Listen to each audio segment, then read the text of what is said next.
Alhamdulillahilladzi lahu ma fis samawati wa ma fil ardi wa lahul hamdu fil akhirah wa huwal hakimul khabir. Asyhadu an la ilaha illallah wahdahu la syarika lah wa asyhadu anna Muhammadan abduhu wa rasuluhu la nabiyya ba'dah. Allahumma shalli wa sallim ala sayyidina Muhammad wa ala sayyidina Muhammad amma ba'da. Faqala Allah ta'ala fil Qur'anil 'azim, a'udzu billahi minasy syaithanir rajim. Falamma atahum min fadli bakhilu bihi wa tawallaw wa hum mu'ridun fa'aqabahum nifaqan fi qulubihim ila yaumi yalqawnahu. Shadaqallahul adzim. Para jamaah rahmati Allah, alhamdulillah pada pagi hari ini, karena kita merintis ulang pengajian yang sudah berjalan lama, kemudian vakum. Dulu pengajian ini dihadiri sampai ribuan orang dengan niat berbeda-beda. Ada yang memang tulus ingin membaca Quran, ada yang ingin hanya mendengarkan pengajian, ada yang ingin juga berkumpul-kumpul silaturahim. Lahirlah kemudian gagasan mendirikan satuan pendidikan. Pendidikan itu kemudian dirintis beberapa kali, beli tanah, nggak jadi, sampai 4 kali. Terakhir jadi di Solo. Setelah jadi mau dibangun masjid, kita dapat wakaf. Singkat cerita, berdirilah Pondok Pesantren Al-Iqra yang di dalam perjalanannya saya kasih nama tambahan Cenggu. Di situ saya telah memberi suatu areal khusus untuk makam bersama. Di area 1 hektar itu ada area kurang lebih 1000, itu khusus makam bersama. Yang daftar dulu pertama kali Pak Nur Hari. Kalau nggak salah gitu ya, Mbak. Tapi ternyata semuanya menjadi impian yang kenyataannya alhamdulillah dari perjalanan itu jadi Pondok Al-Iqra, kembali lagi ke Al-Iqra di Jalan Kepiting. Pondok Pesantren Al-Iqra Jalan Kepiting ini perjalanannya panjang. Perjalanannya dari pengajian kecil ini barokah. Walaupun ngerasa pengajian ngeten iki walaupun ketok jagongan, itu sudah diwujud pondok pesantren dulu. Jadi masjid itu kalau nggak salah 17 masjid. Masjid Dadapan kita bantu 40 juta. Masjid Kampung kita bantu 40 juta. Masjid beberapa masjid ya. Masjid Muncar, Masjid Luring, udah banyak.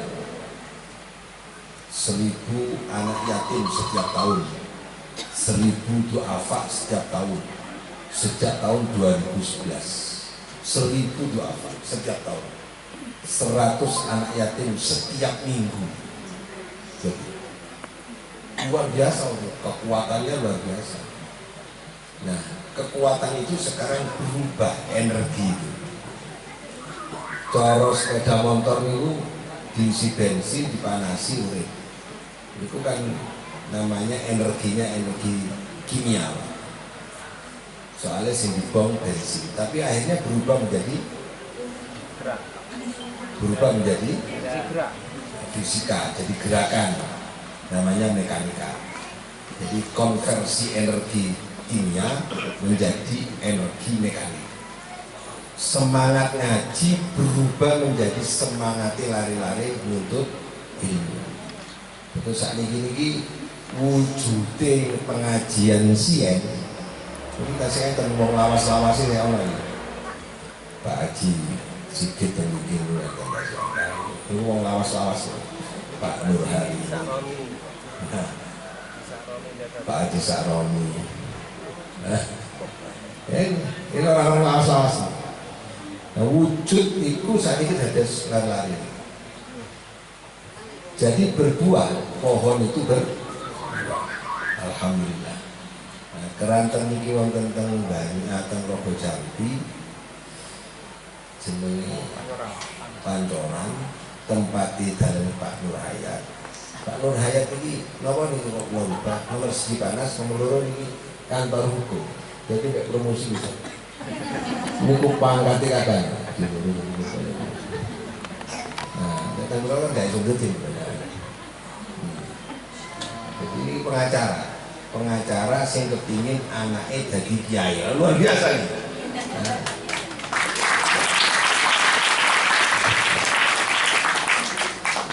makanya difoto pengacara sing anaknya kepingin jadi kiai.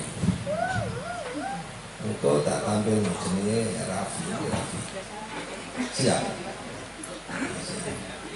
Sak derenge Raffi kula pingin nampilno lari santri asale Rogo Jambi, ware isinan dhuwur ireng manisnya tak kuwi irenge lho. Ayo solo Danis. Pembukaan ini dari pengawasan pembukaan saya. Niki woi. Niki guru ngaji hitung ulang. Wisinan. Sampai tinggal wisinan sampai sange isine mlaku bungkuk. Ini sampai bungkuk. Nah, sampai bungkuk apa? Saking isinan ngomong boten saged. Kali kancane ngomong sak perlune. Kula paksa aja berdek sih. Ngomong berdek. Orang lain berdek. Sing biasa. Abahe wonten apa mboten? Bapak Danis. Pundi bapak? Ada ibunya. Nah, nggih, ayo. Harus yang bagus di hadapan orang tua. Tarik nafas dulu. Niki wone pengajian siang ini. Pak Ustadz Bautin, ini buahnya. Ini aliyahnya, sekolah pondok. Nah, kebetulan kepala sekolahnya hadir. Betul ya Pak, pemalu ya. Moro-moro kayak sekolah ini harus guru. Ayo. Assalamualaikum warahmatullahi wabarakatuh. Alhamdulillahirabbil alamin. Assalatu wassalamu ala asrofil anbiya'i wa mursalin Sayyidina Muhammadin wa ala alihi wa sahbihi ajma'in. Amma ba'da. Jadi pada kesempatan pagi hari ini, sebelum saya menjelaskan tentang apa itu tawadhu, alangkah baiknya kita panjatkan bersyukur kita atas kehadirat Allah Subhanahu wa taala yang telah memberikan kita suatu kenikmatan, suatu kesehatan. Dan yang kedua, saya ingin mengucapkan kepada Abi yang telah memberikan saya kesempatan agar supaya saya dapat berceramah pada pengajian Ahad pagi hari ini.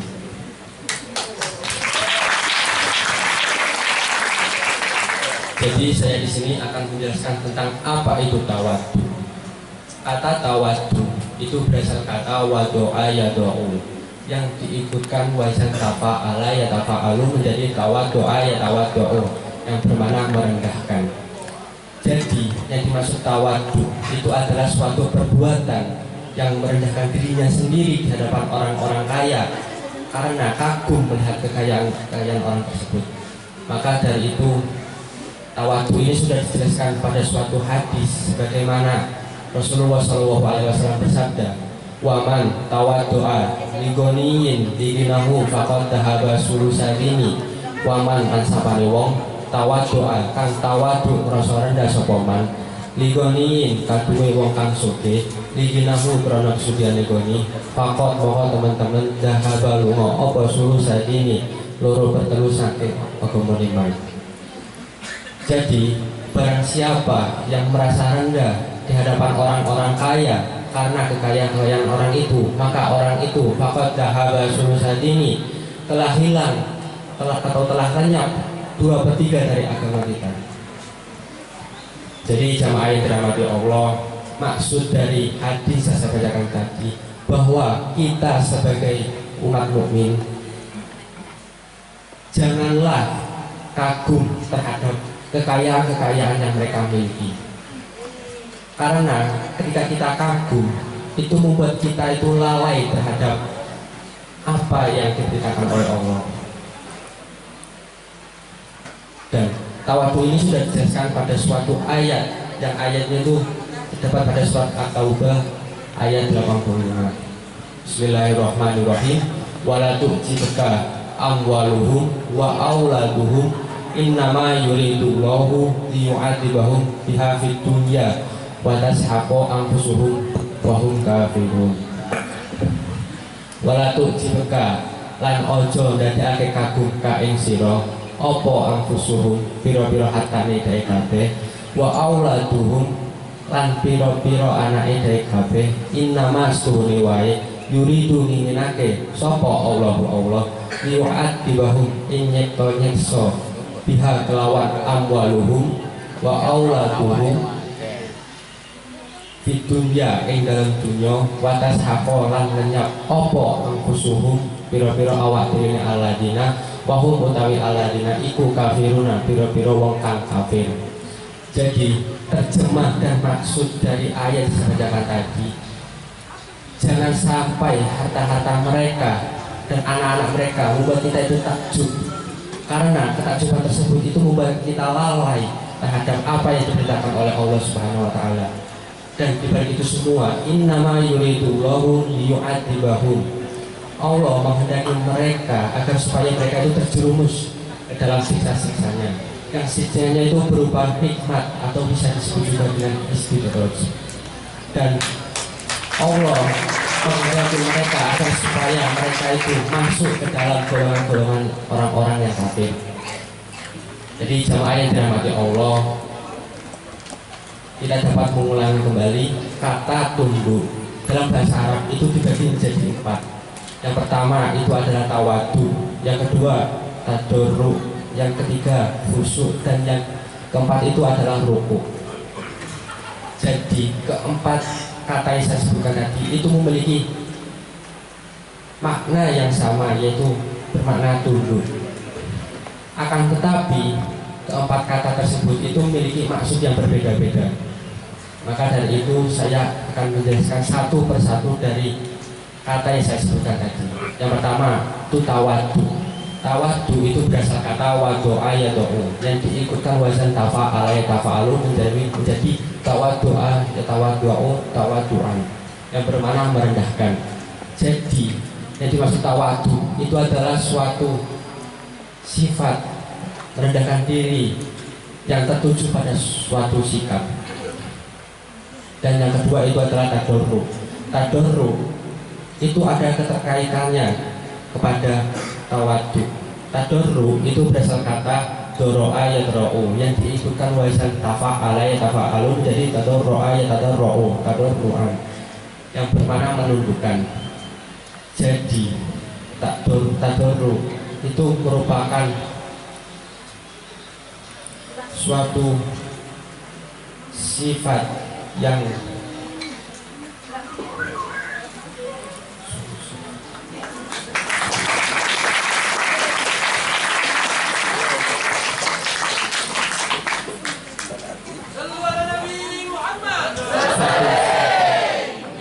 suatu pekerjaan hati yang dimana tunduk kepada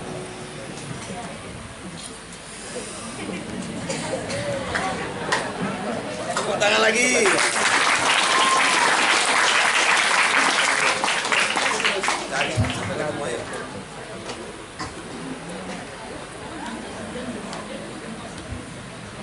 Saya salam aja nggak apa-apa. Atau salah. Meloncat ganti sisi. Yang ketiga itu adalah khusyuk. Khusyuk itu berasal kata khasya'a yakhsya'u, yang bermakna tunduk. Khusyuk itu adalah suatu pekerjaan hati, yang dimana apabila kita khusyuk, hati kita itu tertuju pada Allah Subhanahu Wa Taala. Yang selanjutnya itu adalah ruku. Ruku itu berasal kata roka'a yaka'u, ruku'un, yang bermakna tunduk. Jadi ruku itu adalah suatu pekerjaan fisik yang pekerjaannya itu menundukkan punggung atau badan yang terdapat dalam sholat dengan membaca Subhana Rabbiyal Adzim wa bihamdi. Jadi jemaah yang dirahmati Allah, kita dapat mengambil kesimpulan dari ayat dan hadis yang saya bacakan tadi. Yang kesimpulannya itu seperti ini: kita itu wajib memiliki sifat tawadhu, dan sifat itu harus dilebihkan kepada orang-orang yang lebih mulia daripada orang-orang yang memiliki kekayaan. Nah, kalau gitu tawadhu itu adalah sikap tunduk dan mengabdi. Ini tawadhu ya kepada orang yang lebih mulia, termasuk kepada Allah Subhanahu wa Ta'ala. Ya, tunduk dan mengabdi. Lanjut, sekarang tadarruk, sini tunduk juga, tapi memohon. Lanjut. Lek tawadhu mengabdi, lek tadarruk memohon, merasa rendah, meminta sambil meminta, namanya tadarruk. Sekarang khusyuk. Khusyuk itu berasal kata khosa'a yakhsha'u, yang bermakna tunduk.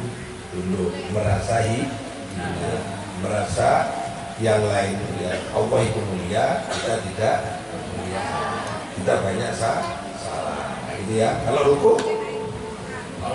itu berasal kata roka'a yaka'u, yang bermakna tunduk juga dia, tapi khusus untuk fisik. Ya, tepuk tangan untuk Denis. Nama lengkapnya siapa? Arya Denis Fahrezi. Arya Danis Fahrezi. Mulai hari ini panggilannya harus Fahrezi. Dia nanti kuliahnya di Mesir. Bagiannya Fahrez. Ustaz Fahrezi. Ya. Baik, dapat terima kasih dulu sama ayah dan ibunya.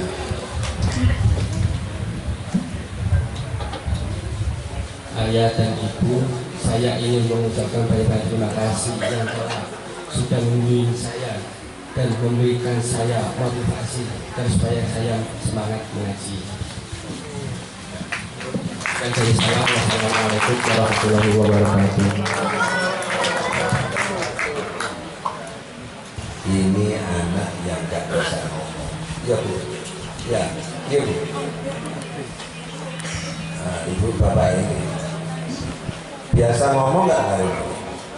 Jagongan, pidato nanti kalau betul nanti.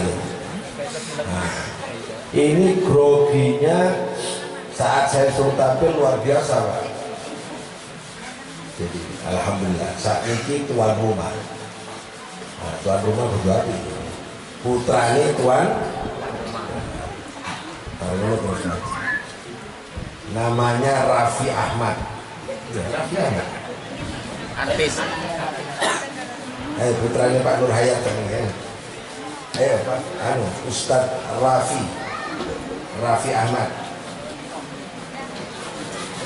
Raffi Ahmad Jakarta Arab mungkin Bapak. Ya, harus lebih baik daripada tamu. Jadi Fares. Tapi Fares itu kan kamu tuan rumah ini. Tuan rumah ajak pucat DC. Yang bagus. Ayo. Wassalamualaikum Muhammad.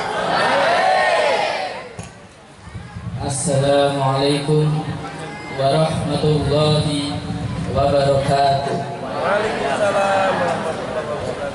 Alhamdulillahirabbil alamin. Wassalatu wassalamu ala asrafil anbiya'i wal mursalin sayyidina Muhammadin wa ala alihi wa sahbihi ajmain, amma ba'da. Para jemaah yang dirahmati oleh Allah, kita hidup di dunia ini penuh dengan aturan-aturan dan perintah-perintah dari Allah Subhanahu wa Ta'ala. Oleh karena itu, untuk melakukan hal itu semua, kita perlu adanya dukungan dari luar. Di antaranya yaitu pengaruh lingkungan, teman, sahabat, kerabat, dan lain sebagainya.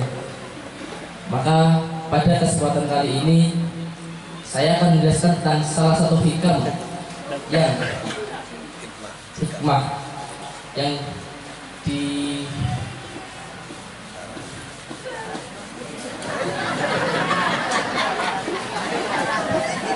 yang dikarang oleh Syekh Ibnu Athaillah Asy-Syadari. Dalam hikam itu dijelaskan, la tashhab man la yunhiduka haluhu Allah Ta'ala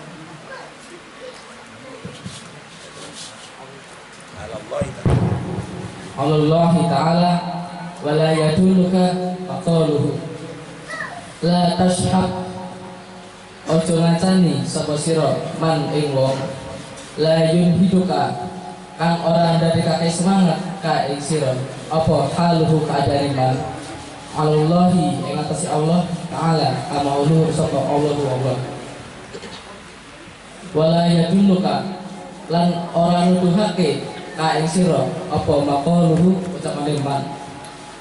Terjemah dari hikam ini adalah janganlah kita itu menjadikan atau menemani seseorang yang keadaannya tidak membangkitkan diri kita untuk beribadah kepada Allah Subhanahu wa Ta'ala, dan ucapannya itu tidak menunjukkan terhadap Allah Subhanahu wa Ta'ala. Maksud dari hikam ini adalah kita hidup di dunia ini butuh adanya dukungan dari luar. Di antaranya yaitu pengaruh lingkungan. Pengaruh lingkungan itu sangat penting bagi diri kita karena karakter, moral, mental, dan sikap kita ditentukan dari mana lingkungan kita berasal. Contohnya pergaulan. Jika kita masuk ke dalam pergaulan yang salah, maka sikap, karakter, moral, dan ucapan kita itu akan sangat bisa menjerumuskan bagi lingkungan sekitar. Maka sebagai orang tua, kita harus menjaga anak kita dari pergaulan-pergaulan yang bisa menjerumuskan anak kita ke dalam jalan yang salah. Jemaah yang dirahmati oleh Allah, maka sahabat dan teman itu harus benar perilaku dan ucapannya itu yang bisa menuntun kita untuk beribadah kepada Allah Subhanahu wa Ta'ala. Karena sebaik-baik idola adalah orang yang bisa menuntun kita untuk beribadah kepada Allah Subhanahu wa Ta'ala. Maka kesimpulan dari hikam yang saya bawakan ini, tidaklah cukup apabila kita beribadah kepada Allah hanya dengan diri kita. Kita butuh adanya dukungan dari luar. Contohnya jika kita sedang malas untuk mengaji dan teman kita mengajak untuk kita mengaji, itu termasuk teman yang membangkitkan kita untuk beribadah kepada Allah Subhanahu wa Ta'ala. Sekian dari saya. Apabila ada salah kata mohon dimaafkan. Wabillahi taufiq wal hidayah. Wassalamualaikum warahmatullahi wabarakatuh. Baik, terima kasih Pak Nur Hayat. Ini pembukaan. Kalau sudah ngaji 1 tahun, insya Allah nanti pengajian yang akan datang ada perubahan lagi. Untuk yang pertama kali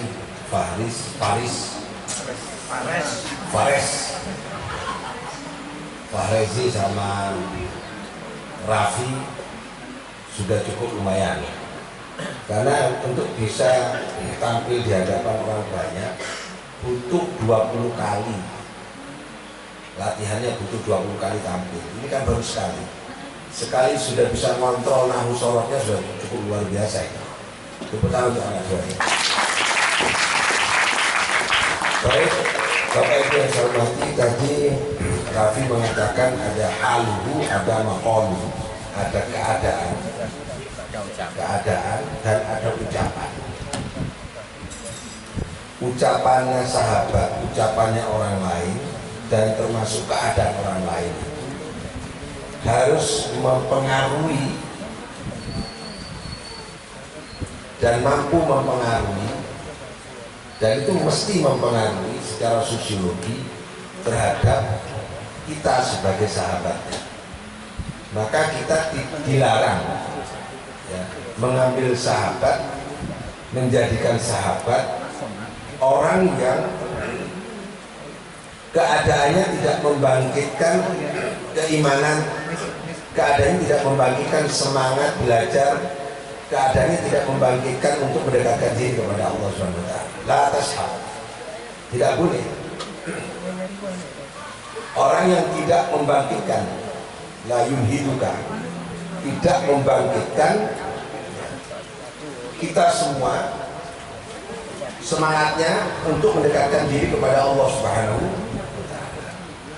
Termasuk maqaluhu, ucapannya tidak menjadikan petunjuk. La yadulluka, tidak menunjukkan petunjuk. Kata-kata, narasinya sehari-hari dalam bergaul, bersahabat, berdiskusi, itu tidak menunjukkan arah kepada pendekatan diri kepada Allah Subhanahu wa Ta'ala. Apa penyebabnya? Ini kita coba koreksi diri. Apa penyebabnya orang itu ucapannya berbahaya? Dan ucapan orang yang sangat berbahaya itu ucapannya orang munafik. Orang yang alim adalah ucapannya, fasih ucapannya, punya skill bagus dalam berucap, dalam memilih kata, dalam berdiplomasi, dalam bercakap-cakap, dalam bertutur kata. Kalau itu berhenti pada kecerdasan dan kelihayan, keterampilan, hanya bisa berucap saja tanpa tahu keadaan rohani hati dan pikirannya, itu bisa jadi, kata Nabi besar Muhammad SAW adalah alim ucapannya saja, alim ucapannya saja, hanya cerdas dalam berucap saja. Dan itu yang paling ditakuti oleh Nabi besar Muhammad SAW atas umatnya. Akhwafu ma akhafu ala ummati, yang Nabi khawatirkan, yang lebih khawatirkan atas semua kekhawatiran atau ketakutan itu atas umatnya adalah, yang paling dikhawatirkan Nabi adalah munafik, orang munafik, alimun, yang alim, al-lisan, lisan. Orang yang alim lisannya itu orang yang paling dikhawatirkan Nabi. Tentu siapa dia? Munafik. Orang munafik itu alim lisannya. Hati-hati. Kita sering terjebak oleh kefasihan, keterampilan berbahasa orang-orang munafik. Munafik, al-munafiku al-alim, atau al-munafiku alimun lisan. Orang munafik yang alim lisan. Kenapa orang munafik itu alim lisannya, dan kenapa orang itu bisa jadi munafik? Penyebabnya sederhana. Nah, ini mohon perhatian penting, ya. Lahirnya orang munafik itu adalah disorientasi, disebabkan karena kesalahan orientasinya orientasi duniawi. Dia, orang munafik ini lahir dari bibit orang yang tidak mengakui karunia Allah. Dia menganggap rezeki itu dari hasil usahanya saja. Keberhasilan itu dari ikhtiarnya saja. Kesuksesan itu dari keringatnya. Kalau dia dipuji orang, itu karena dianggap kehebatannya, bukan karena Allah Subhanahu wa ta'ala. Falamma atahum min fadli, maka mereka ketika diberi karunia oleh Allah Subhanahu wa ta'ala, cantik itu karunia. Nggih, ayu niku karo sehat niku karo sugih niku karo bojo ganteng karo bojo duwe penggawean, duwe penghasilan niku karo ya. Sampai anak bisa mondok, bisa ngaji, semua kenikmatan yang kita terima itu karunia dari Allah Subhanahu. Maka Nabi Sulaiman pernah ditanya, ini milik siapa ini semua? Hebat kamu ya, kaya raya. Hadza min fadli rabbi. Ini karunia dari Allah. Lain atas orang-orang munafik. Orang munafik mengatakan bahwa oh tidak, ini hasil kerja saya, disandarkan kepada dirinya. Fatawallau, dia mengingkari, dia berpaling atas karunia. Jadi ciri-cirinya, jangan sekali-kali apa yang kita terima, kenikmatan yang kita miliki, itu tidak disandarkan bahwa itu dari Allah. Awas, itu hati-hati. Harus disandarkan ini karunia dari Allah Subhanahu wa taala. Kalau tidak, bakhilu bi, berakibat kepada bakhil karena merasa memiliki. Orang kalau merasa memiliki pasti menggenggam. Orang kalau merasa memiliki pasti menjaga karena merasa memiliki. Kalau sudah merasa memiliki, dia bakhil. Tidak cukup dengan bakhil, watawallau, kemudian dia juga berpaling, wahum mu'ridun, nengon itu melengos, ya. Ditampakkan dalam sikap sehari-hari, ditampakkan dalam ucapannya, ditampakkan dalam sikapnya, membusungkan dada, aku sugih, aku alim, aku ayu, aku hebat.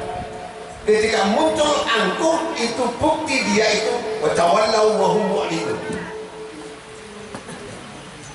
mengekspos, mengeksplor sikap pribadinya yang ada dalam hatinya, ingkar terhadap karunia Allah Subhanahu wa ta'ala. Apa akibatnya? Fa'aqabahu, Allah akan menumbuhkan. Ini tolong nanti perhatikan, awas, hati-hati, ini orientasi cara berpikir, jangan satu. Fa'aqabahu, Allah akan menanamkan, Allah akan menumbuhkan nifakon, nifak, bibit nifak, menanam bibit nifak fi qulubihim, di dalam hati orang-orang yang ingkar terhadap karunia, ila yaumi yalqaunahu, sampai nanti hari akhirat, sampai hari kiamat. Dan ni wong munafik gak iso, betul, didandani gak iso, sebab ditanam dalam hatinya sifat nifak sampai hari ila yaumil kiamat, sampai hari sampai kiamat, nggak bisa. Maka disebutkan dalam hadis itu, yang paling ditakuti Nabi adalah atas umatnya adalah munafiqun alimul lisan, yaitu orang munafik yang alim lisannya. Karena lisannya itu penuh dengan duri. Durinya apa? Dia mengusung semua kepentingan dunia, nggak ada kepentingan akhiratnya. Sikapnya, ucapannya itu dunia. Transaksinya transaksi finansial, untung rugi. Pengajian ini untungnya apa tidak jadi? Nanti duit lagi. Ado-ado, untuk bensin, kepanasan, liburan isor, untung rugi. Untung rugi.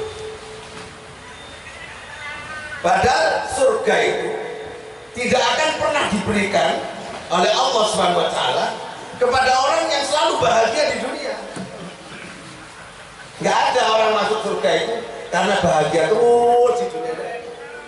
Syarat orang masuk surga, tiket masuk surga, ini tiket ini. Ini ibu-ibu penting ini. Tiket, nah santri juga penting. Tiket masuk surga itu apa? Masakhumul ba'sa wa dharra wa zulzil. Harus pernah merasakan susahnya hidup, sulitnya hidup, terjepitnya dalam kehidupan, guncangan hidup, harus pernah merasakan. Kalau nggak pernah merasakan itu, kita tidak merasakan dekat dengan Allah. Didoi konco, didoi pendukung, dicibir orang, itu karena Allah rindu agar kau mengeluh sama aku, tidak mengeluh kepada orang lain. Ngeluhnya biar kepada Allah, tidak ngeluh kepada orang kaya, tidak mengeluh kepada siapa-siapa, tidak mengeluh kepada kekuasaan, tapi ngeluhnya kepada Allah. Nah ini tiketnya. Orang munafik juga. Orang munafik itu mengukur kebahagiaan itu harta. Matematikanya matematika 1 tambah 2, 2 tambah 3 terus naik. Matematika harta. Gak kenal barokah. Gak kenal barokah. Ini Bapak Ibu yang saya hormati. Ini ciri-ciri orang munafik. Makanya disebutkan dalam Al-Quran surat yang lain, wailul likulli humazatin lumazah. Celaka, bahaya, ngerokok wel, kanggone wong sing seneng mengucapkan sesuatu untuk menyudutkan orang lain dan mengucapkan sesuatu untuk joger-joger kesalahan orang lain. Jadi dia itu ingin menjatuhkan orang dengan cara apa? Ingin mengalahkan orang dengan cara apa? Mencari kesalahannya, dipublis ke tempat umum, sampaikan ke tempat umum. Itu cara dia untuk menjatuhkan orang lain, agar dia tidak dipercaya, agar dia bangkrut, agar jaringannya putus, agar dia sulit, agar dia melarat, agar dia tersudut. Wailul likulli humazatin lumazah alladzi jama'a malahu wa 'addah. Orang seperti itu karena apa? Karena dia selalu mengumpulkan harta dan hartanya dianggap yaitu harta yang mensejahterakan. Alladzi jama'a malahu wa 'addah yahsabu anna malahu akhlada. Dia menyangka harta itulah yang membuat dia itu kekal.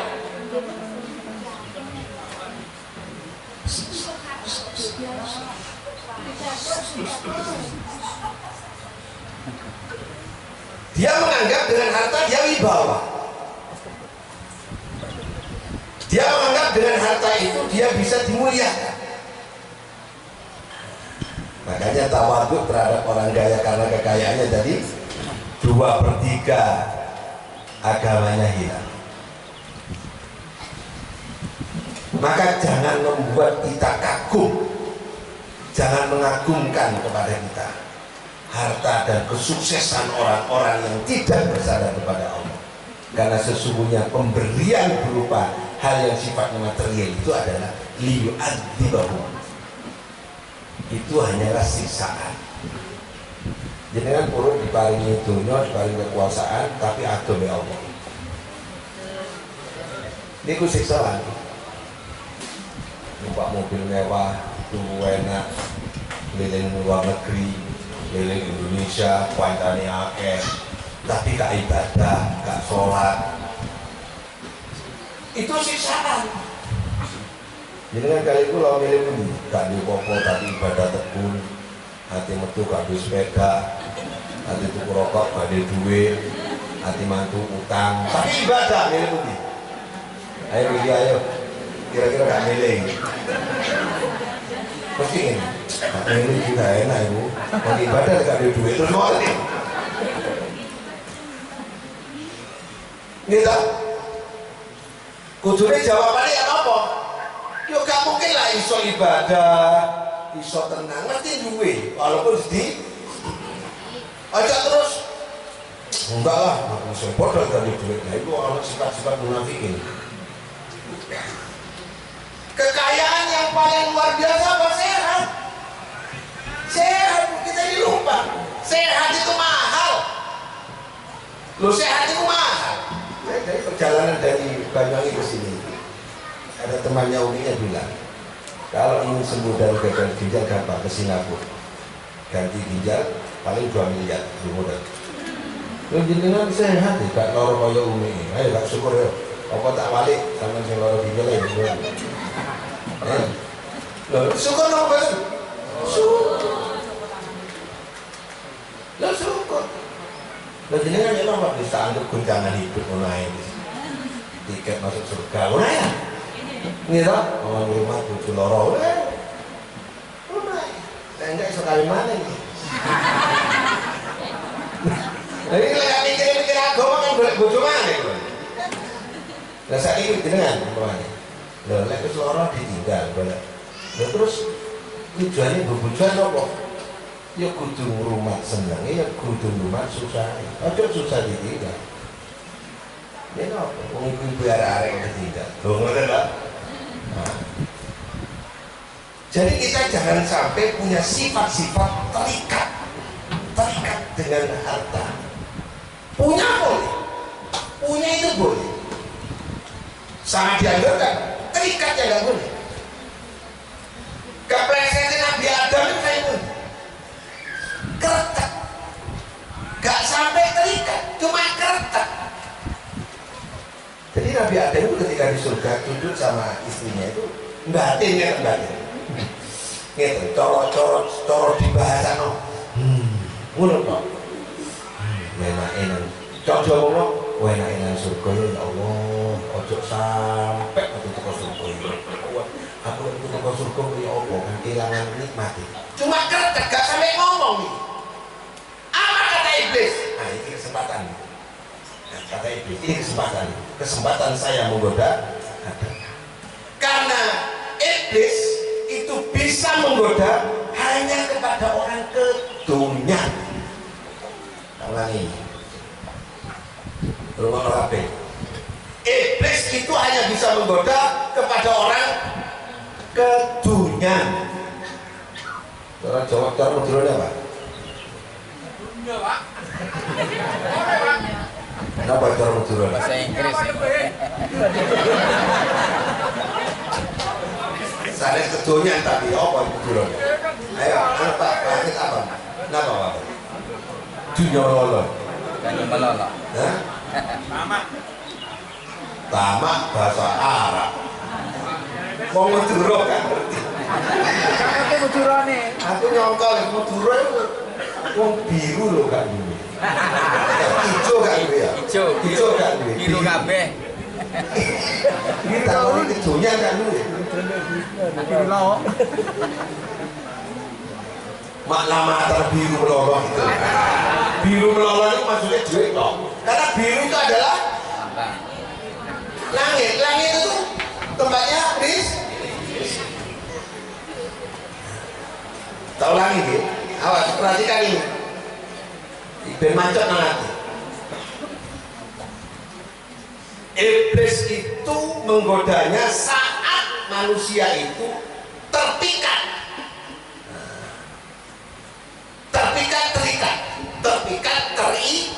dengan dunia. Mulia dianggap karena harta. Ya, itu namanya terikat. Wibawa karena punya kekuasaan. Kalau nggak punya kekuasaan merasa tidak. Harga diri kalau dia punya kedudukan. Kalau nggak punya kedudukan merasa tidak punya harga. Hina kalau nggak punya uang. Kalau punya uang merasa tidak hina. Orang seperti ini gampang digoda iblis. Ini ada. Apa kata iblis kepada Nabi Adam? Fawaswasa ilaihi syaitan. Hal adulluka ala syajaratil khuldi wa mulki la yabla. Nabi Adam, jenengan terikat ngoten niku enten iki sing garai langgeng nang surga iki kali. Nomor suci syajaratul khuldi. Simbol harta. Wa mulki la yabla. simbol kekuasaan. Loro cuma sehingga rupa loro. Nomor siji dunya, nomor loro kekuasaan. Lek wong wedok, wong wedok kudu dudu kekuasaan. Wong lanang tuh maksudnya arek lanang terpikat arek wedok itu urusan itu. Nek kekuasaan jabatan, posisi, kedudukan loro iki. Maka Nabi Muhammad SAW dinyatakan begini ketika ditanya oleh para sahabat, ya Rasul, nanti seandainya engkau tinggalkan umat ini bagaimana kalau tidak ada engkau? Bagaimana dia akan tetap beriman kepada Allah Subhanahu Wa Taala? Apakah engkau gak khawatir? Nabi menjawab, aku yang khawatir cuma dua, hubbul mal, hubbul jah.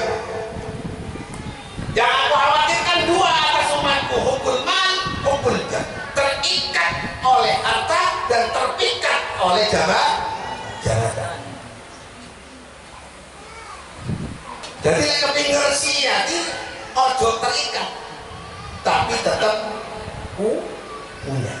Jangan terpikat, jangan terikat, jangan melekat, jangan melekat. Tapi punya, harta banyak, duit ada, tapi jangan melekat. Ojo sampai digawa turu. Kalau ini handphone itu ada utangnya. Masuk nang bulan kan 1 juta. Kalau waktu turu ya lari aja. Bukan ketemu Berna dulu ini. Cara ini lagi yang digawa turu, stres. Jangan terikat, jangan terpikat, tapi bertanggung jawab. Punya anak sekolah, punya uang, tanggung jawab. Tapi jangan terpikat, jangan terikat. Jangan merasa melarat. Bisa diterima ya? Betul ya? Saya cerita ini. Itu hebatnya dan bahayanya orang-orang yang hanya alim lisannya, dan itu merupakan sifat dari orang munafik. Apa risikonya orang-orang munafik tadi, yang bakhil tadi, sayutawwaquna ma bakhilu bihi. Nanti di akhirat ketika dibangkitkan di hari kiamat, seluruh harta yang mengikat hatinya, seluruh harta yang menjadi perekat pikiran dan hatinya akan dikalungkan. Gini. Akan dikalungkan.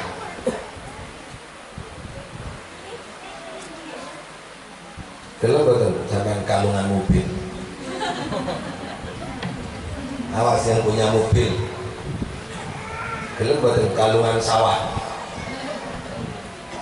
Nah, makanya besok itu banyak orang di akhirat tidak bisa jalan, jalannya merangkak dan merunduk.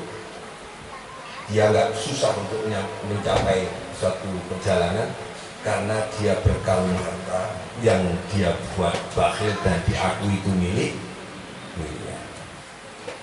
Hal ataka hadithul ghasyiyah wujuh yawmin khasyiyah 'amilatun nasibah.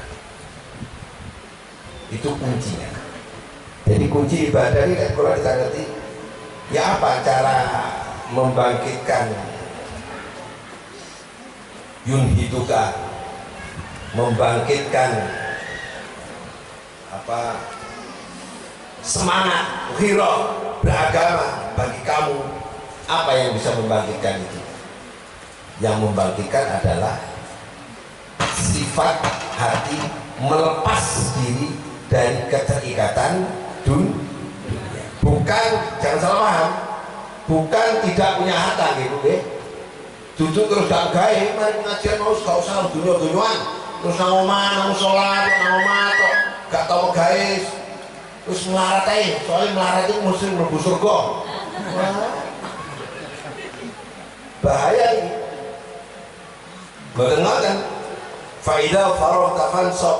Usaha, ikhtiar, keras, kuat itu penting. tapi harus diingat bahwa hasilnya adalah karunia dari Allah Subhanahu wa Ta'ala. Itulah disebut rizki. Rizki itu pemberian dari Allah. Ada dua rizki itu, ada yang tampak dan ada yang tidak tampak. Itu namanya rizki. Siapa sih yang bisa jelaskan rizki hanya Nasri?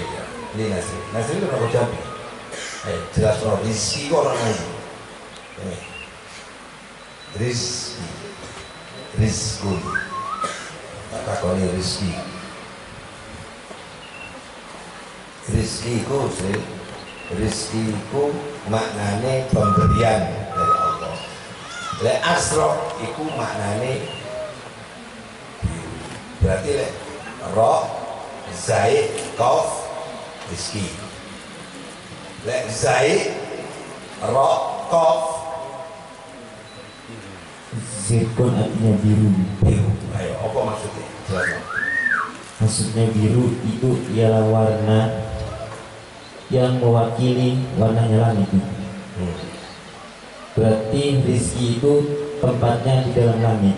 Dalile Wafis sama iris hukum bamatu anggur. dirok Wafis sama ilan iku tetep ing dalam langit. Rizkukum utawi rizki sira kabeh. Wamatu anggur dan perkara kabeh janji. Di dalam langit itu terdapat rezeki-rezekinya kita dan sesuatu yang telah dijadikan kepada kita. tepuk tangan. Wah, ini saiki ceramah no 5 menit mari Ustaz. Assalamualaikum Ustaz. Assalamualaikum warahmatullahi wabarakatuh. Kece kula niku diparingi santri kabeh duwe wadah isinan. Kali isi atene ini sing teges isinan kabeh mau Rizki. Mari ngono apa Danis, mari ngono Rafi, saiki awak. Ono siapa? Sing teges lho, Pak. Diwasi situ-situ. Dek menawa ono sing ndunguk mantu awakmu mosok. Ya. Assalamualaikum warahmatullahi wabarakatuh. Alhamdulillahirabbil alamin wassalatu wassalamu ala asrofil anbiya'i wal mursalin sayyidina Muhammadin wa ala alihi wa sahbihi ajmain. Amma ba'du. Para hadirin yang dirahmati oleh Allah, kita sebagai manusia diciptakan oleh Allah sesuai dengan kadar rezeki kita. Karena sudah dijelaskan di dalam Al-Quran pada surat Ar-Rum ayat 40. Allahul ladzi khalaqakum summa razaqakum. Allahu utawi Allah iku alladika khalaqa nyiptakake sapa Allah kum ing sira kabeh. Summa numiluni razaqakum wa rizki sapa Allah kum ing sira kabeh. Allah menggunakan lafaz khalaqa yang artinya menciptakan yang asalnya tidak ada menjadi ada. Dan kemudian Allah menggunakan lafaz summa, yang lafaz summa ini berfaedah sebagai tertib yang artinya berurutan. Setelah Allah menciptakan kepada kita, kemudian Allah memberikan rezeki kepada kita, dan Allah memberikan sepaket, dan Allah menciptakan terhadap kita sepaket dengan rezeki-rezekinya kita. Kata rezeki kita jika di posisi hurufnya dibalik, yang tepatnya ro menjadi z, menjadi sirkun yang artinya biru. Hubungannya antara biru dan rezeki ialah tempatnya rezeki. Biru itu adalah warna yang mewakili namanya langit yang saya sudah sebutkan tadi. Berarti rezeki itu tempatnya di dalam langit. Sudah dijelaskan dalam surat Az-Zariyat ayat 22. Wa fis sama'i rizqukum wa ma tu'adun. Wa fis sama'i lan iku tetep ing dalam langit rizqukum utawi rezeki sira kabeh wa ma tu'adun dan perkara kang janji.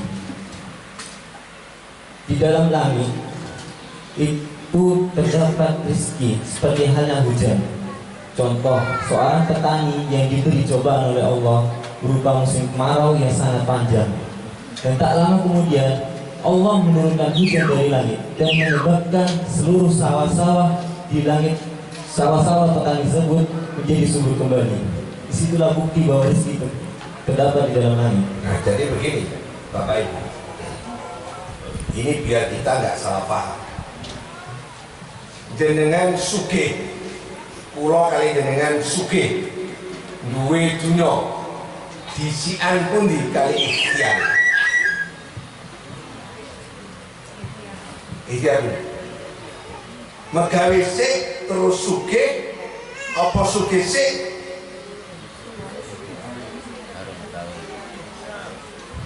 Sampai iso sugih karo megawe. Aneh. Sak guru jenengan lahir kali pulau sudah ada catatan di zaman azali bahwa rezeki ini simpulan saat ini, besok anaknya saat ini, besok jadi ketua DPR, besok jadi pengacara, besok catatan nih. Ini umpama nih, iki ati main sinetron. Umpama iki dadi Petro, iki dadi Gareng, tak naskahnya kula sutradara, kon kok lek dadi Gareng iki le, sing diomongno iki, skenario ning nggih, nggih ta, naskahnya, sing awakmu, kok iki bukune. Bukunya. Kon ngomong ini. Wes siap. Kapan main ini? Mainin besok Minggu namanya Pak Nur Hayat. Nggih. Tanya pertanyaan kula. Di si Andi main bekas kae. Di si Andi catetane mbek main. Skenarione mbek prakteknya. Di si Andi panggung kehidupan ini dengan catatan Allah. Di si Andi rezekinya timbang gawe ini. Makanya jadi aku. Jadi berarti si Gareng budal ngulangi catatan sehingga gitu. Berarti jenengan dari pengacara itu cuma ngulangi catatan. Kalau dari mobilnya ngulangi catatan, sama catatan itu. Wong niate dadi tentara sampe kita mau kecendek. Yo katae. Lagi mau nyalon bupati kalah. Ini dari pengasuh pondok. Catatan itu pun di skenario ini mereka.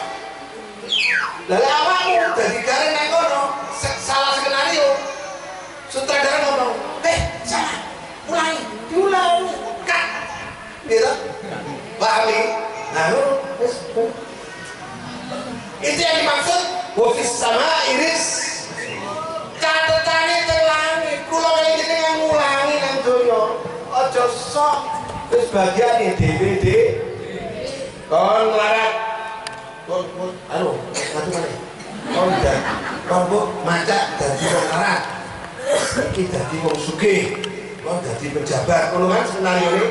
Kalau coba lu aku kok jadi orang larat, ya kan kamu larat.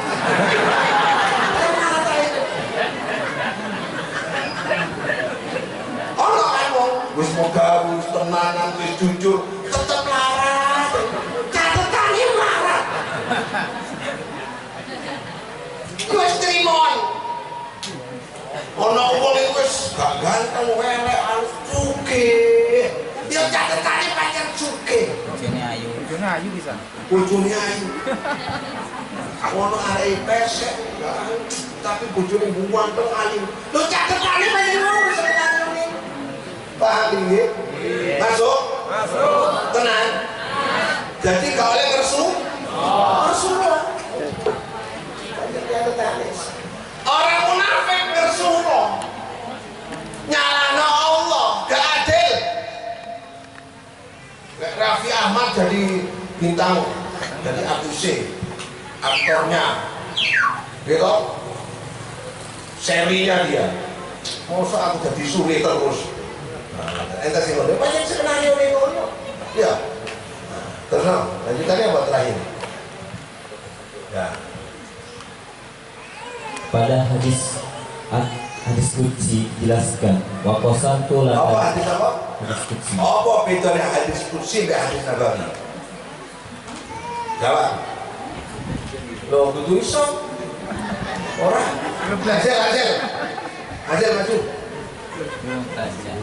Oh, kurang belajar ya apa? Akil maju.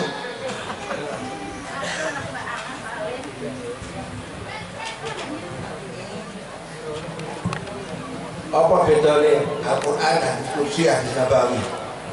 Kalau menurut Azhar, hadis Nabawi itu perkataannya dari Nabi Muhammad, asalnya dari Allah. Terus Kalau hadis qudsi itu bilangan jalan kan? Ayo. Ayo, sebenarnya saya lihat tak boleh. kalau hadis qudsi menurut saya itu kalimatnya dari Allah, lafaznya dari Nabi, tapi asalnya itu dari Allah. Asal apanya yang dari Allah? Isnya. Hah?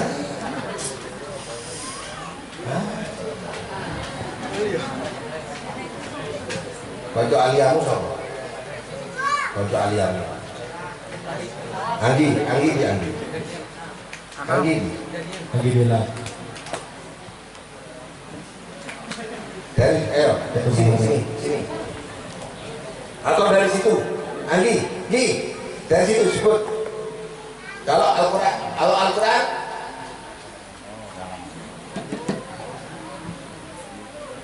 apa semuanya itu? Terus lihat hadis Nabi.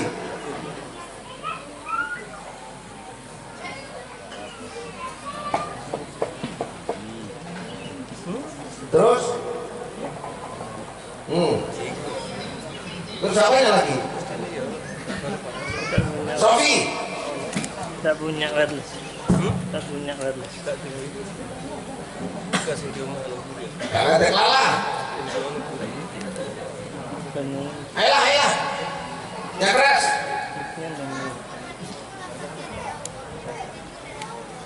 Lafalnya dari Allah. Kita dalami sedih. Kalau hadis Nabi bukan sama. Aku sih gue gak kerosok. Ya ampun. Biasanya kerungu ingin. Coba lihat senior kan ngerti coba. Kita Kennedy.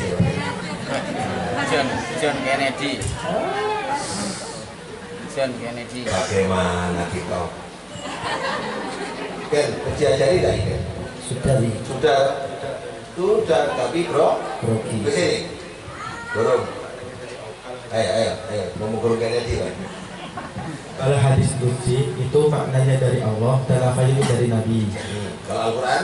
Al-Quran itu maknanya dari Allah dan lafaznya itu dari Allah. Kalau hadis Nabawi? Kalau hadis Nabawi itu lafaznya dari Muhammad, terus maknanya juga dari Nabi Muhammad. Nah, ngono.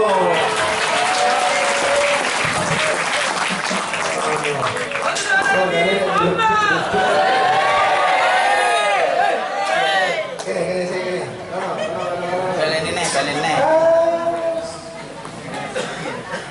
Ayahnya Akil ada gak? Tidak bisa hadir. Apa kok ilingi sugi? Lemot. Bisa karena grogi, terus malu. Pacaran negara ini.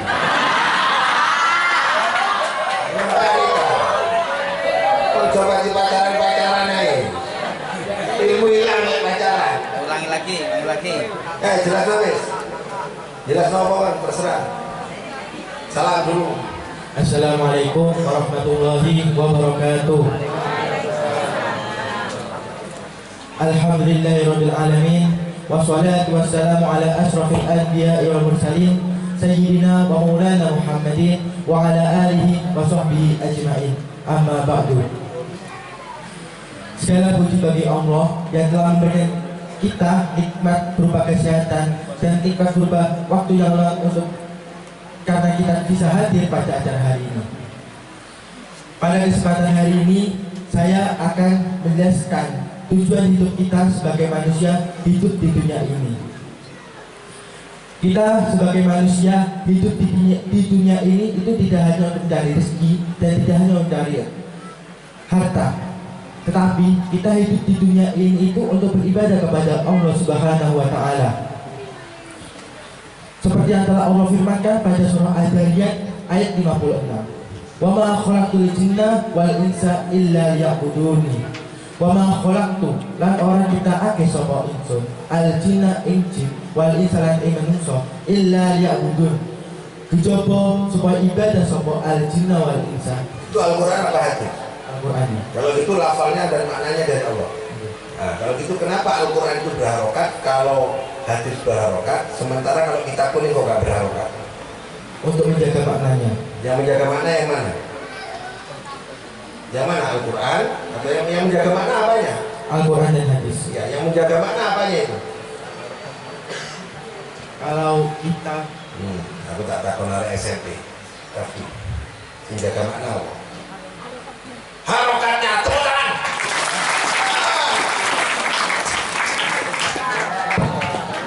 Apa kamu? Harokat? Saya Al-Quran diharokati untuk jaga mak. Tepuk tangan untuk Raffi.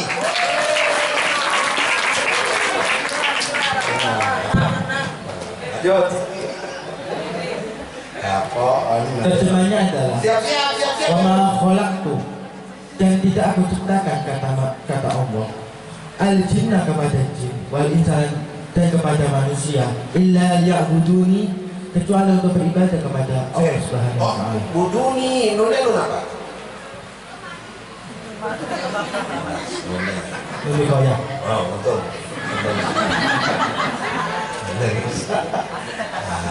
Apa mikoya? Nun pemisah antara ya mutakalim dengan Apa Gus? Oh, menjaga.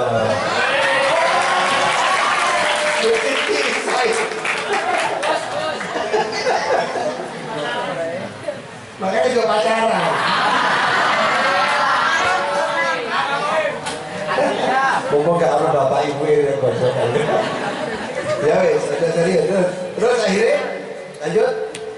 pada ayat tersebut saya akan menjelaskan beberapa kalimat yang ingin saya jelaskan. Yang pertama al-jinnah. Al-jinnah itu mewakili dua makhluk ciptaan Allah, yaitu syaitan dan iblis. Kenapa syaitan dan iblis itu termasuk golongan?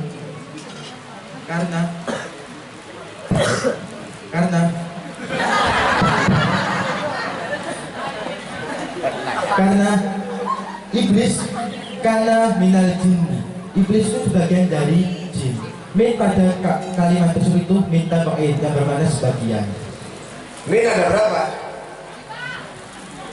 Min ada berapa? Karena min itu tapi kalau itu min ada berapa? Yang SMP kader kalau bisa angkat tangan. 1, 2, 3, 4, 5. Farhan. Ayo kata. Ayo coba boleh. Min apa? Sama? Hah? Sofi? Sofi. Yopi. Min taklid dan min? Loro kan kak.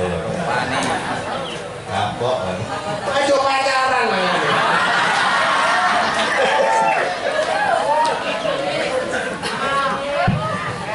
Kedua kan tadi. Terus lanjut terakhir. Akhirnya Yang kedua itu adalah kalimat al-insa. Al-insa itu memiliki dua kata. Yang pertama anasa dan nasia. Anasa itu bermakna bersenang-senang dan nasia itu bermakna lupa atau lalai. Maksudnya adalah ketika kita terlalu senang pada nikmat-nikmat dunia, itu akan membuat kita menjadi lalai dengan ibadah kepada Allah Subhanahu wa taala. Nah, kalau kita terlalu senang pada hiburan dunia, itu bahayanya lalai kepada ibadah. Jadilah orang munafik. Bagus kan? Waduh, ceramah tulis. Sip. Lanjut terakhir. Yang ketiga itu adalah kalimat liya'budun.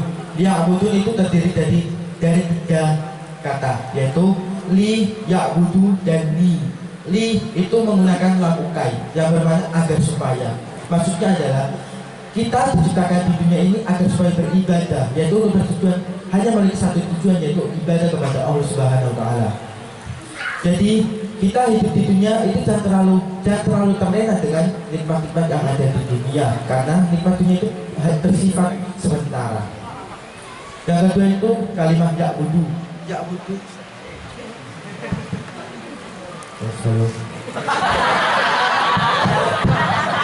Jadi duduk ya. Jadi duduk ya. Yang kedua yaitu ya'budu. Ya'budu itu menggunakan fi'il mudhari yang jamaknya itu hal. Yang dimana itu ya'budu itu harus kita lakukan terus menerus, tidak harus berhenti.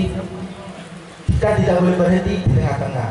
Jadi ya'budu itu maknanya menyembah.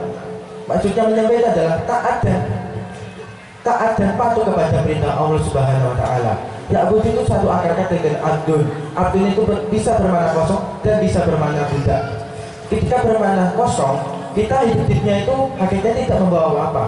Kita hidup di dunia itu tidak memiliki apa-apa, karena harta yang kita miliki di dunia itu hakikatnya itu milik Allah. Karena Allah menentukan kita sebuah harta, uang itu karena Allah menentukan rezeki itu hanya bersifat sementara. Karena ketika kita telah mati, harta itu akan kita wariskan kepada anak kita. Ketika abdul bermakna budak, kita makanya sebagai abdul itu seperti budak, itu harus patuh dengan tuannya. Kita sebagai abdul itu harus taat. Jangan sampai kita semena-mena melakukan sesuatu tanpa izin Allah Subhanahu wa taala. Seperti kita ingin bermaksiat, tapi ketika maksiat itu bermakna baik, maka kita harus, ketika maksiat diizinkan oleh Allah, maka lakukanlah. Ketika maksiat itu tidak diizinkan oleh Allah, maka tinggalkanlah. Apa ono maksiat yang diizinkan Allah? Allah. Gak ada. Berarti keberucut Mai. Wes terakhir, mari menunggu wes. Mau bilang di lamukai. Ono dulu lamukai lanjut. Apa lamukai? Apa lanjut? Aku tak takut mengarek SMP. Indra. Siapa? Singso. Kaisa. Bedanya lamukai baik lanjut. Ibu-ibu tunjuk anaknya satu.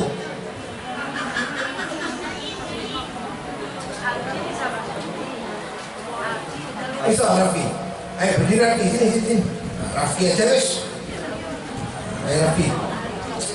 Apa bedanya lamukai sama lam juhud? Ketika lam yakun itu tidak diawali makna lam yakun. Tapi kalau lam juhud diawali lam kana lam yakun. Lamukai tidak. Ya. Nah, jadi kalau lamukai adalah yang tidak diawali makna lam yakun. Kalau lam juhud Diawali. maknanya apa? Sama nggak maknanya? Apa? Supaya krono ya.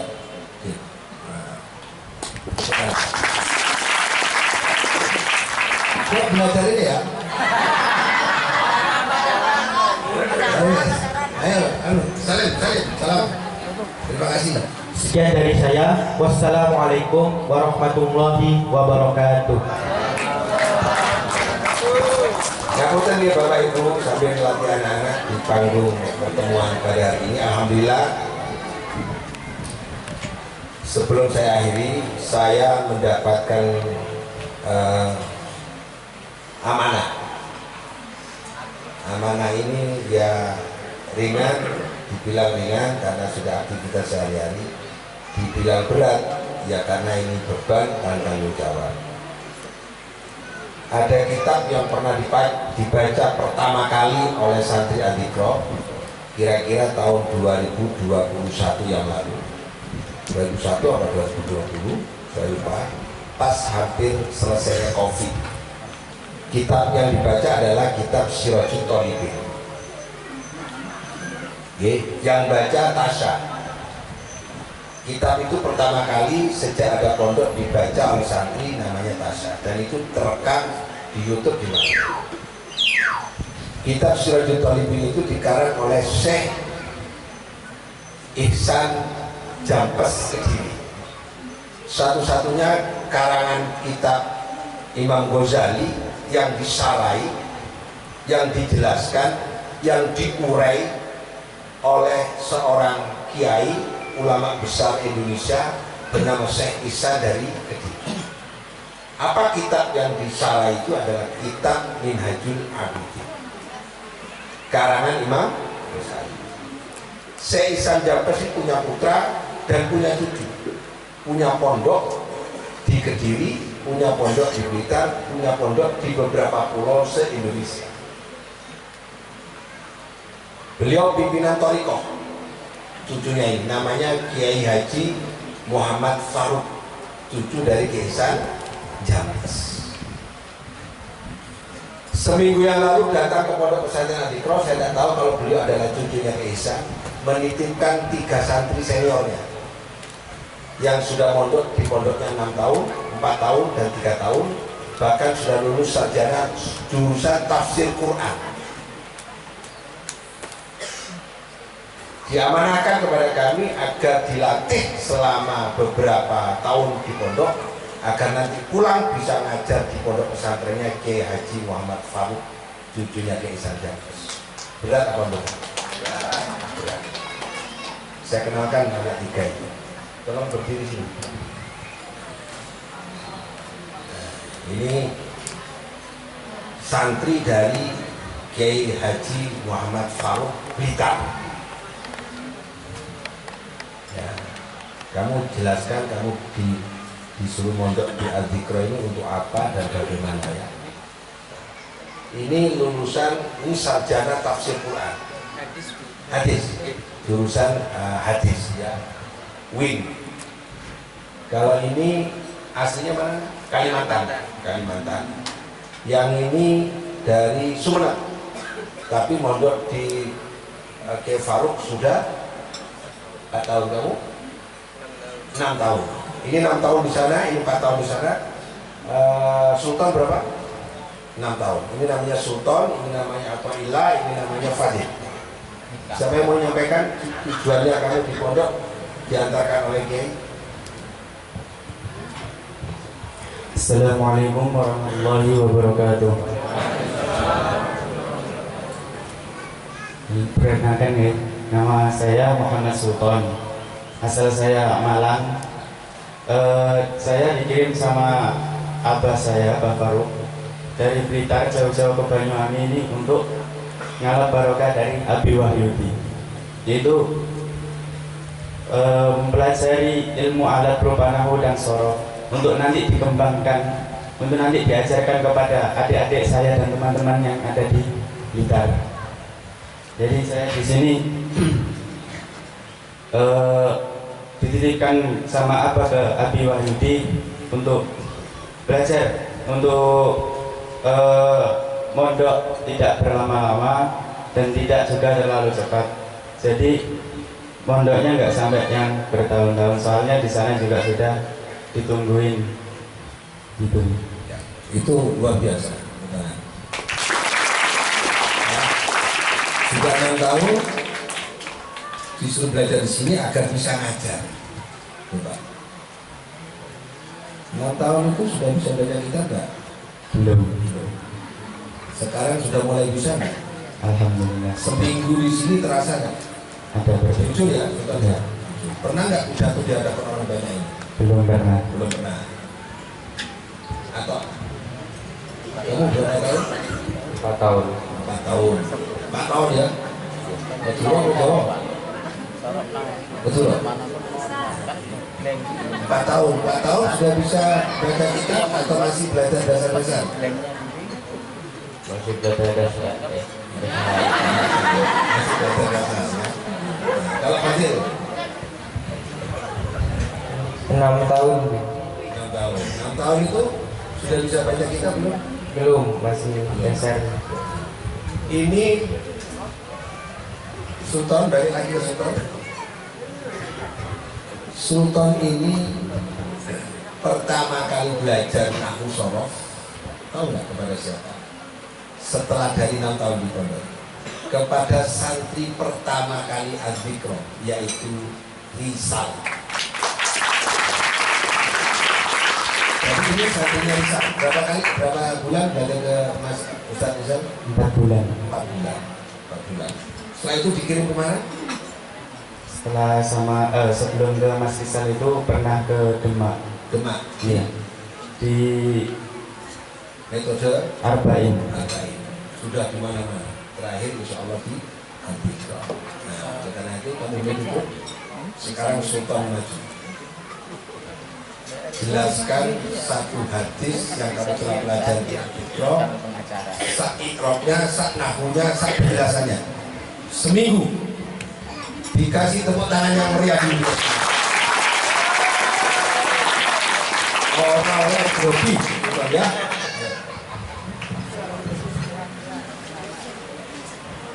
Assalamualaikum warahmatullahi wabarakatuh. Alhamdulillah rabbil alamin. Salatu wassalamu ala sayyidina Muhammadin wa ala ali sayyidina Muhammad. Alhamdulillah rabbil alamin. Amma ba'du. Pada siang hari ini saya akan menyampaikan satu hadis yang pernah saya pelajari di pondok. Hadis itu berbunyi seperti ini. Kun aliman aw muta'alliman. Pelajaran di pondok mana ini? Di pondok Adzikro. Itu jelas. Ayo. Bunyinya seperti ini.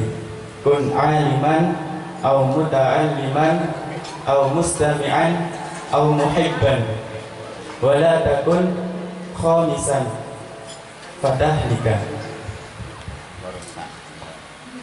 Kun dadi sapa sira iku aliman wong kang alim, au muta'alliman utawa wong kang sinau, au mustami'an utawa wong kang ngrungokake, au muhibban utawa wong kang seneng.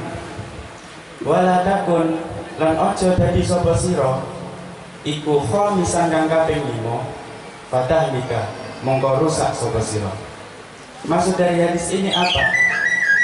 Kita diperintahkan untuk menjadi orang yang alim. Maksudnya orang yang alim apa? Orang yang alim itu, alim asal katanya adalah alima ya'lamu. Dia diikutkan sifat isim fa'il menjadi makna orang yang mengerti atau orang yang berilmu. Orang yang mengerti akan apa? Orang yang mengerti akan ilmu agama, entah itu ilmu agama ataupun ilmu dunia. Lalu tujuannya orang yang alim ini untuk apa? Untuk mengajarkan kepada umat, untuk mengajarkan kepada orang-orang yang belum tahu, belum paham tentang ilmu. Kemudian untuk menjadi orang yang alim itu ada prosesnya. Yaitu yang pertama adalah muta'alliman, mau belajar. Muta'alliman ini satu arah kata dengan aliman, yaitu alima ya'lamu. Jadi ikutkan wazan tafa'ala tafa'alu. Lalu sifatnya isim fa'il menjadi muta'alliman, artinya orang yang memaksakan diri untuk mengetahui. Yang dimaksudkan adalah mau belajar. Kemudian mustami'an, yaitu orang yang mau mendengarkan. Mendengarkan apa? Mendengarkan ilmu. Mustami'an ini lafadznya berasal dari kata sami'a yasma'u.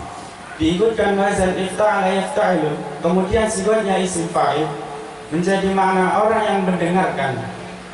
Jadi orang yang mau mendengarkan akan ilmu, orang yang mau mendengarkan seseorang yang menyampaikan ilmu. Kemudian yang terakhir adalah muhibban, orang yang senang atau orang yang cinta. Maksudnya apa? Cinta kepada ilmu. Akan tetapi untuk mencapai tingkat kealiman, harus dimulai dari yang rendah terlebih dahulu, yaitu muhibban atau cinta. Jadi dimulai dari cinta terlebih dahulu, senang terlebih dahulu akan ilmu, senang dengan ilmu, senang orang yang menyampaikan ilmu, senang kepada guru. Lalu kemudian baru bisa menjadi orang yang mustami'an, orang yang mendengarkan ilmu, orang yang mau menerima ilmu lewat panca indera ini. Kemudian jika sudah mendengarkan ilmu, otomatis kita akan belajar sebuah sesuatu. Kita akan mempelajari sesuatu itu, yaitu dinamakan orang yang muta'alliman, orang yang mau belajar. Apakah cukup belajar dengan cinta dan pendengaran? Tidak. Maka Allah berfirman di dalam Al-Quran, Bismillahirrahmanirrahim, Wallahu akhrajakum min butuni ummahatikum la ta'lamuna syai'an. Allah mengeluarkan kalian dari perut-perut ibu-ibu kalian dengan keadaan tidak tahu apapun sama sekali. Lalu apa? Waja'ala lakum as-sam'a, dan Allah menjadikan as-sam'a pendengaran, wal absara dan penglihatan, wal af'idata dan indera perasa dan perasaan, la'allakum tashkurun, supaya kalian menjadi orang yang bersyukur. Jadi orang yang menuntut ilmu tidak cukup dengan mendengarkan saja, tidak cukup dengan merasakan saja, tapi harus dengan absor, melihat, harus dipandang, konsentrasi, didengarkan dengan penuh perhatian, supaya ilmu itu tidak hanya sampai kepada otak tapi masuk ke dalam hati.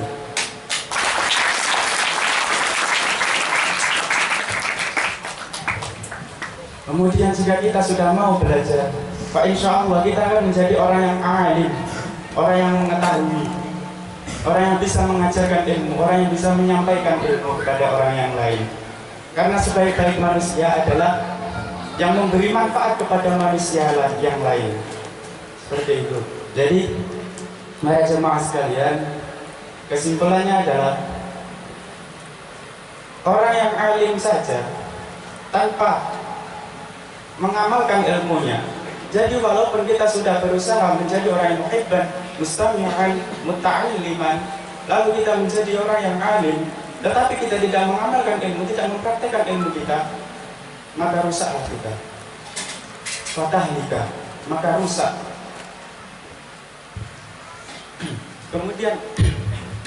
Kemudian dijelaskan juga pada hadis, ada suatu hadis yang menjelaskan tentang ilmu ini. Maksudnya adalah orang alim yang tidak mengamalkan ilmunya, yaitu an-nasu kulluhum halka. Manusia sebagian dari mereka itu rusak, illal alimuna, kecuali orang yang alim.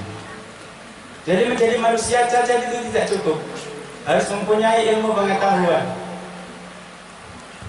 supaya kita bisa tertata omongannya, tertata perilakunya, tertata budi pekertinya.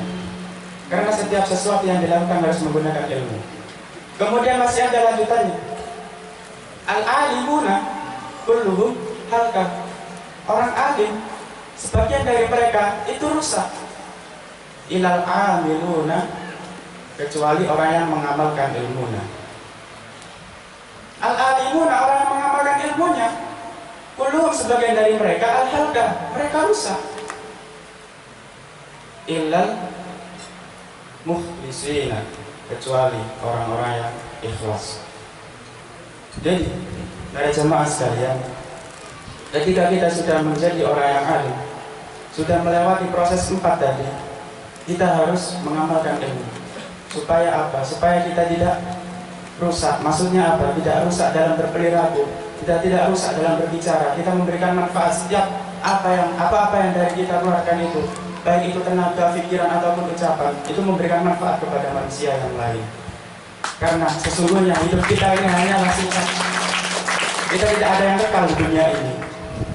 Jadi sebaik mungkin kita harus memberikan manfaat kepada manusia yang lain, entah itu baik dengan tenaga ataupun pikiran. Sekian yang dapat saya sampaikan. Bila ada salahnya, mohon maaf yang sebesar-besarnya. Bila bermanfaat, bisa ditambah. Assalamualaikum warahmatullahi wabarakatuh.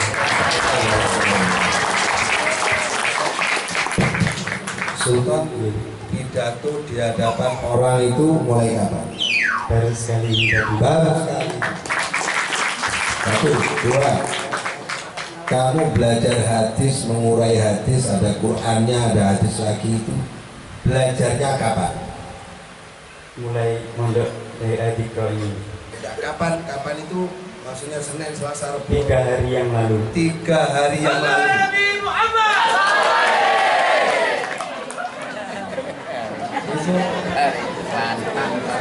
Ngerti nih?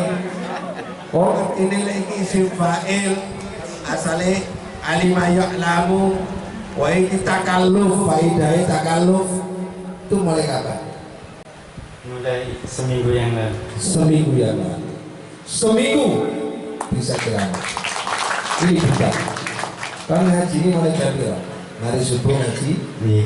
Terus Habis duhur biasanya. ngaji Sore. malam. Diteter ya. Iya. Diteter. Weter Pak. Pokok nemulang mulai kudu alim. Amin. Lo jenenge Adikro. Nah, oleh mulai nek nggo bojo teko Banyuwangi. Amin.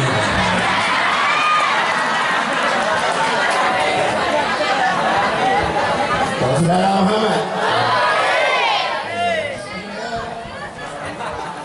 Betul. Ya, terima kasih ya. Kira ono santri yang Adikro ini. Apa Sultan kok cepet iso tawadhu deh. Dek guru tawadhu. Lah awakmu kadang-kadang membeli ngene. Kok apa mana guru SMP ini itu saudara gak cepat. Hah? Itu SMP kader Adikro. Ya, Fahmi. Nah, coba Fahmi, Yopi. Mau sama guru lihat dulu, Sultan lihat dulu atau lihat dulu. Ya, harus ada tawaduknya. Ya. Ini ku sudah lo dulu ibu dari semua pinter lo. Tawaduk dari situ. Bawahnya tawaduk. Rafi tawaduk itu, Nazril tawaduk, Akil tawaduk. Mau coba pacaran kan? Mudah-mudahan ada manfaatnya. Jadikan forum ini forum untuk ngaji bersama dengan anak-anak dan memberi kesempatan. Terakhir Bapak Ibu yang saya hormati, saya umumkan, alhamdulillah, saya tidak minta sumbangan ya, pengumuman, tidak minta sumbangan. Bulan ini saya bangun 3 tempat, depan masjid, belakang rumah induk, dan lantai 3. Lantai 3 itu 250 sekian juta. Terus lantai 1 untuk sementara itu 200 juta. Yang depan itu untuk sementara 63 juta.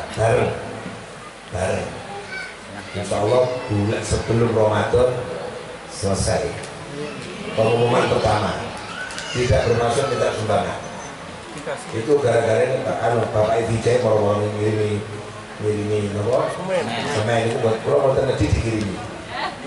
Terima Ya terima, alhamdulillah seneng. mudah-mudahan yang lain juga.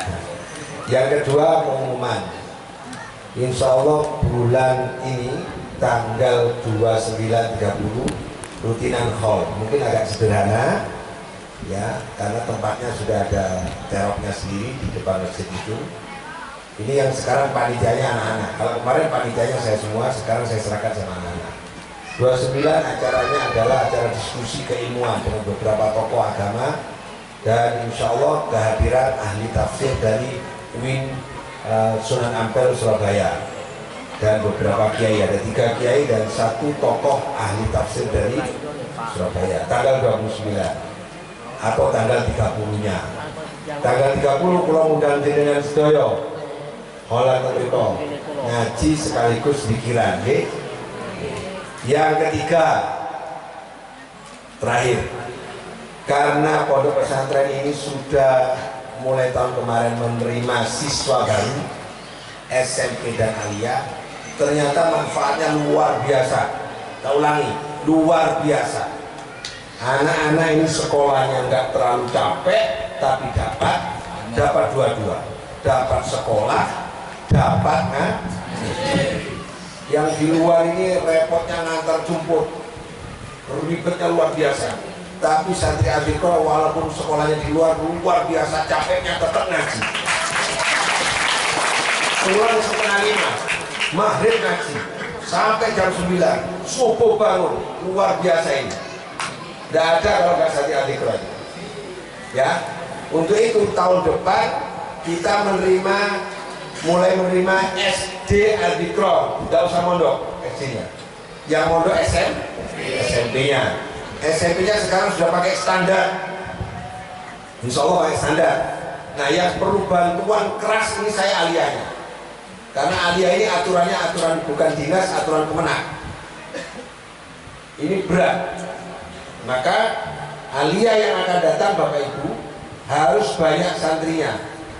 Saya ingin aliyah Al-Iqra ini seperti aliyah di Malang, mengalahkan SMA. Nah, insya Allah kalau SMP-nya ini 3 tahun lagi, insya Allah bersaing juga dengan SMP yang lama-lama. Jangan lupa ruangannya itu pakai AC ya kita ini. Ya? Wah, nah tuh area-area waktu umpangel. Soalnya asrama mainan dulu sekolahnya yang bisa. Waktu istirahat dulu. Itu sangat.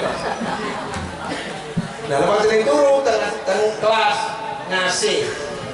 Tambah ngantuk. Nambah. Makanya kepala sekolah yang sabar, Ibu. Kepala sekolahnya adalah Bu Haji Nani ini harus sabar sama Bu Erna, sama Pak Hudori, kepala sekolah aliyahnya ya. Itu brosurnya boleh dianu sampaikan kepada yang lain. Mudah-mudahan merupakan bagian dari ikhtiar kita untuk anak-anak semakin baik dan berilmu. Saya kira dari saya itu yang dapat kami sampaikan. Mohon maaf. Mudah-mudahan kita semua dibebaskan dari keikatan dan terkeikatan, tetap sugih, tetap kaya, punya harta, sehat, dunia senang, akhirat. Nah, Allahumma fiqh. Assalamualaikum warahmatullahi wabarakatuh.